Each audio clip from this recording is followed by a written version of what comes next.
luego de certificar ante el notario público número 30 de la Ciudad de México la carta en la que se compromete a no reelegirse, el presidente Andrés Manuel López Obrador envió un mensaje a quienes lo han señalado de tener intenciones de perpetuarse en el poder por más de 6 años.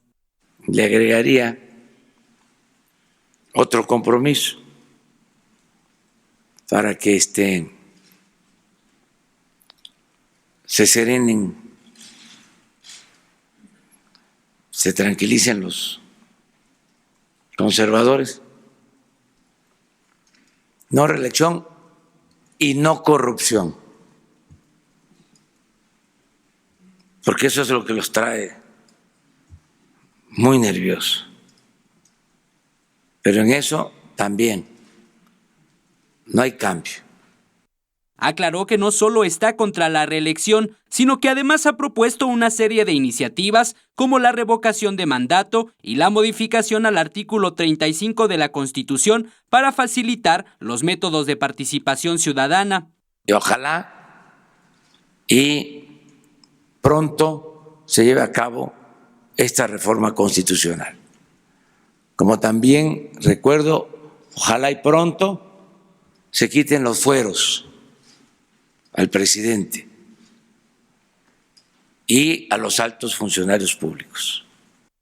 Señaló que todas las iniciativas enviadas desde el inicio de su gobierno al Poder Legislativo no han sido aprobadas y están detenidas en el Congreso. Sin embargo, reiteró que sus principios no permitirán actuar en contra de la voluntad del pueblo mexicano. Soy maderista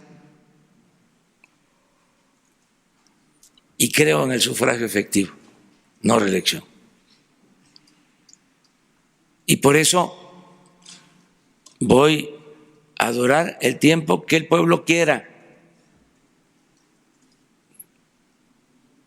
No me voy a aferrar a la presidencia. Aclaró que la certificación de la carta es una muestra de que no dejará pasar nada ante los cuestionamientos de quienes buscan desacreditar su gobierno, y se dijo dispuesto a la polémica y el debate porque no dará gusto a comparaciones.